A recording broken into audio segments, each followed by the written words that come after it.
Hello and welcome to TTVNEWS broadcasting on TayNinh newspaper and radio television with some latest events in TayNinh province and across the country.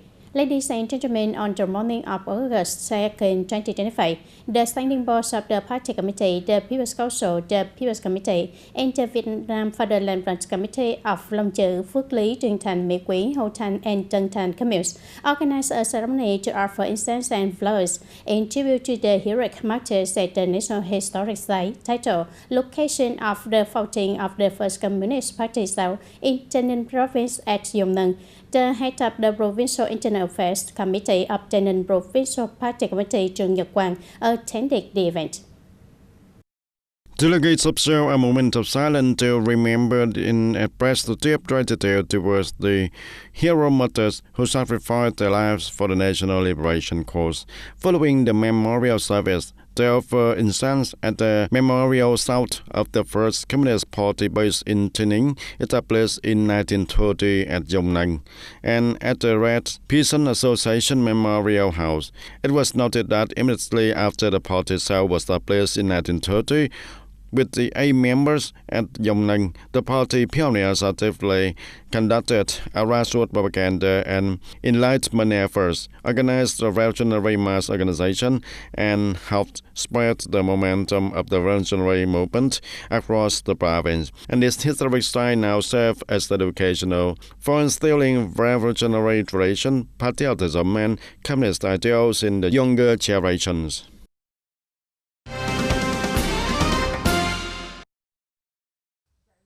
In recent times, the party leadership and command of Mỹ Thành Tây Potoga Station, Đông Thành Community Province, have focused on enhancing the quality and impact of grassroots mobilization efforts. Through these measures, they've tapped into the strength of the people to steadfastly safeguard national territorial sovereignty and border security. Mỹ Thành Tây Potoga Station oversees a border stretch of over 11 kilometers, adjoining Chantier district, serving Ravin, Cambodia. Since early 2025, the unit has teamed up with the local party committee and government to hold more than 30 awareness raising sessions for nearly 500 participants covering leadership policies, the border law, and Directive Number 1 on protecting border sovereignty and security.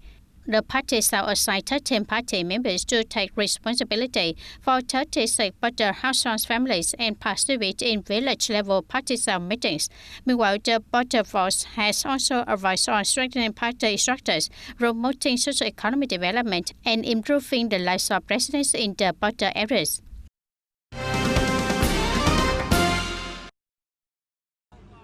Since the merger, Lương Hoa Commune has been significantly enlarged and benefits from a strategic location along Ho Chi Minh City's economic belt corridor number 3, and it connects to Ho Chi Minh City via expressway interchange and major local roads such as Provincial Road number 830, Hậu Thành Tân Bưu Link, the Lương Hoa Bình Chánh Roadway, and others. And this area is considered one of the priority zones for industrial service and urban development, recognizing its pivotal role in the broader regional development plan. The commune has rolled out a synchronized breakthrough program focused on mobilizing land clearance. As of now, progress is strong. Over 99% of required land for the Ho Chi Minh City Belt Road number 3 project within the commune has been cleared, and the resettlement areas is completed also, and plots have been fully allocated to residents. The 830C road project has reached nearly 83% land clearance, and other key local projects have surpassed their targets. And site clearance is increasingly seen as a lever to unlock development bottlenecks and accelerate infrastructure investment progress, consistent with province-wide strategy for boosting socio-economic growth. Ladies and gentlemen, the Green Summer Campaign 2025 is entering its peak phase. Across the TayNinh province, the iconic green shirts of volunteers are ever-present, tirelessly living their mark through meaningful projects and practical contributions to the community. In Long An Grove, over 30 young volunteers, including local students and members of the Red Embrace Volunteer Club from Ho Chi Minh City, eagerly set out to clean the environment, clear waters, level the road surface, and lay roads to reinforce multi-residential roads. We came here with a spirit of dedication, volunteerism, and discipline. Through our time in the local area, we have to earn the affection of people and grow through our activities.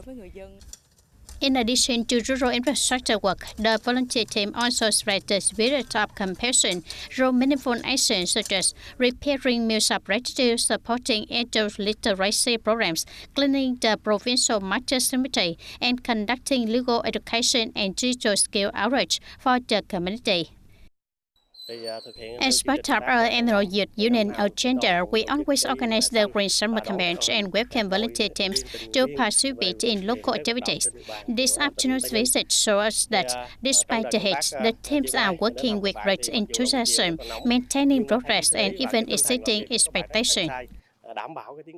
It's summer break in this classroom. Young children remain deeply engaged in learning letters and math under the guidance of volunteer students from Ho Chi Minh City University of Education. Besides teaching, the volunteers also offer dance classes, creating a space where children can express their talents and creativity. When we found out that the volunteers were teaching dance with on children, they are very enthusiastic and fun, and they help us with the hard moves. We hope that by organizing some activities and classes for children in rural areas, we can help them improve physically and make their summer more enjoyable. For the academic side, we aim to review past lessons and introduce new content for the upcoming school term. From these simple yet meaningful actions, the Green Summer Campaign is not only a journey of enthusiasm, but also one of connection and growth where hosts learn to care, act, and live for the community.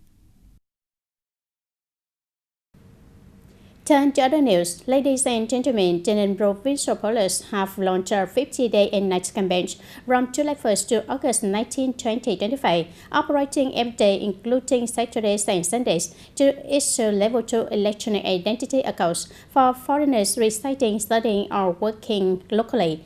This effort is intended to make the process more accessible for individuals and organizations.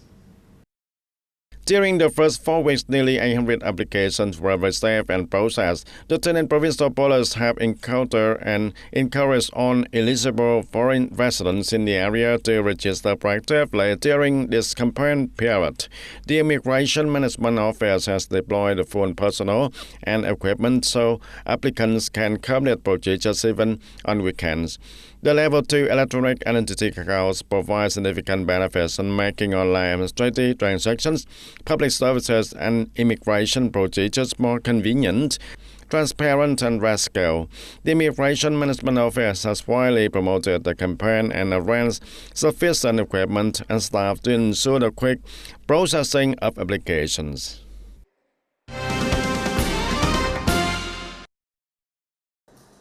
In alignment with conclusion number 183 issued by the Politburo and the Secretariat regarding the proactive implementation of a two-level local government model, on party committees and organizations from central to local levels are tasked with continuing to thoroughly communicate and effectively carry out relevant resolutions, conclusions, programs, and work plans.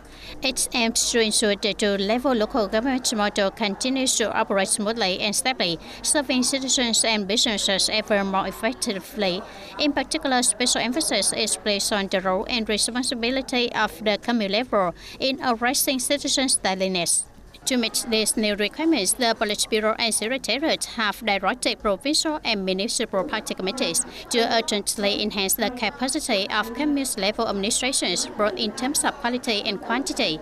This includes streamlining staffing, filling vacant positions, and proactively reviewing and reallocating personnel among communes and wards to ensure the right people are matched with the right job and skill sets. Additionally, local authorities are required to promptly resolve policies and benefits for civil servants affected by organizational restructuring. Completing this August 31st, provincial and municipal people's committees must also swiftly finalize the issuance of regulations detailing the functions, tasks, and organizational structure of specialized agencies at both provincial and commune levels under the new model, ensuring clarity of roles, no overlap, and no omissions of responsibilities.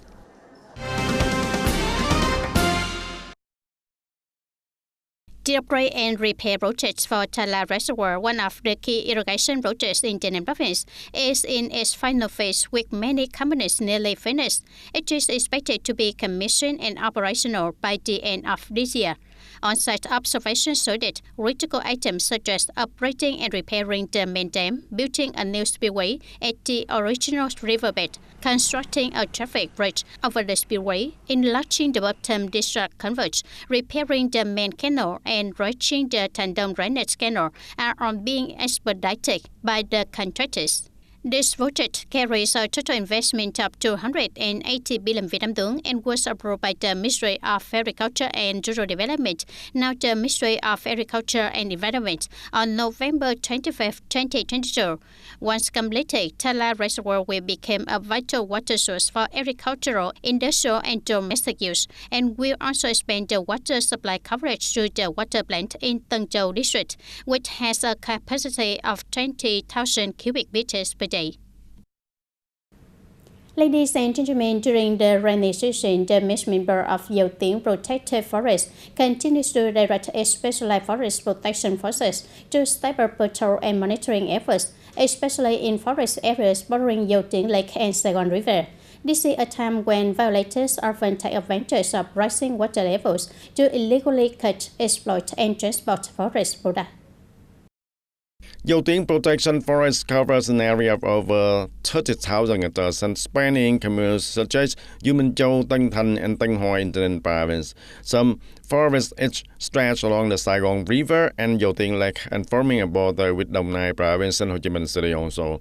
And this protected forest area has many trails and openings with most of forest adjacent to agricultural land and near residential areas. Such complex terrains poses significant challenges to the forest protection, especially during the rainy season. And for that reason, the Management Board of Dầu Tiếng Protection Forest is committed to strictly implementing its rainy season forest protection plan. We patrol roughly every 3 days based on our schedule, but inspections are conducted daily. We focus on the river roads because during the rainy season, the lake water rises and violators take advantage by bringing boats close to the forest to steal the timber and transport them via the river. Thì đã chỉ đạo các lực lượng We have chuyên trách directed bảo vệ rừng specialized phối hợp với forest lại các protection kiểm lâm địa forces bàn to coordinate và with the chính quyền địa local phương rangers and để authorities to thường xuyên tuần regularly tra, patrol, kiểm soát monitor và and xử handle lý các trường violations. hợp vi phạm. The Management Board has also instructed its specialized forces to strictly monitor the thinning of the planted forest by household contracted under the forest management agreements. At this time, many households are thinning planted forests, and our forest rangers work closely with technical staff to supervise the permitted thinning activities, and this helps prevent the cases where the people might cut extra trees or cut trees improperly, causing damage to the main trunks or the forest structure. And thanks to such determined efforts in recent years, the Management Board, together with the relevant local forces, has promptly prevented multiple violations of the forestry law and maintaining a relatively stable and growing forest area. Continue the program with domestic news. Ladies and gentlemen, in an effort to boost bilateral trade ties, Russia has proposed launching a maritime transport route to Laos through Vietnamese ports and expanding it with a railway connection through Chinese territory. This initiative was announced by President Vladimir Putin following talks with Lao President Thongloun Sisoulith at the Kremlin on July 31, 2025. The proposal comes in the context of a 66% surge in Russia-Laos trade during 2024, with year-on-year growth of nearly 20% recorded in the first 5 months of 2025. During their meetings, the two leaders had wide-ranging discussions on economic cooperation, including agriculture, mining, energy, hydropower, and interest in peaceful nuclear technology.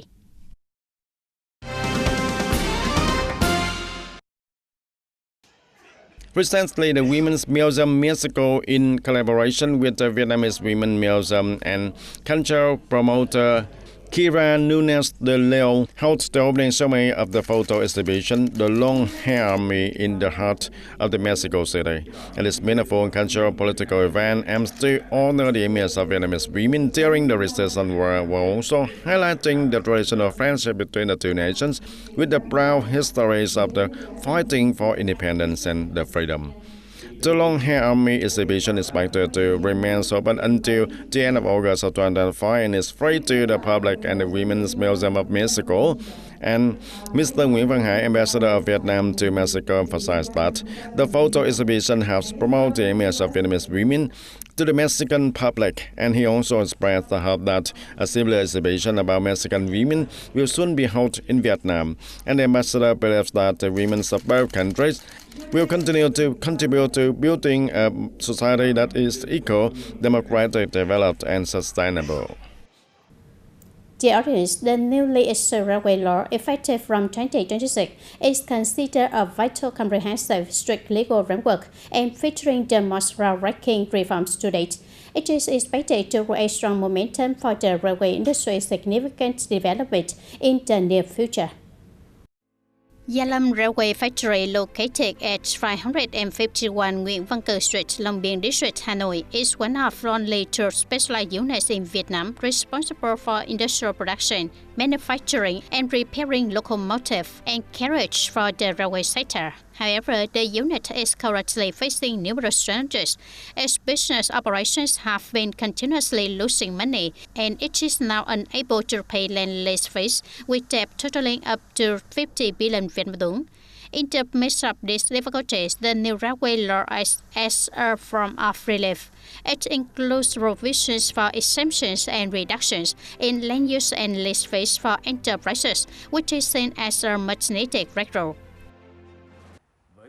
This is a positive signal that removes a major bottleneck for us.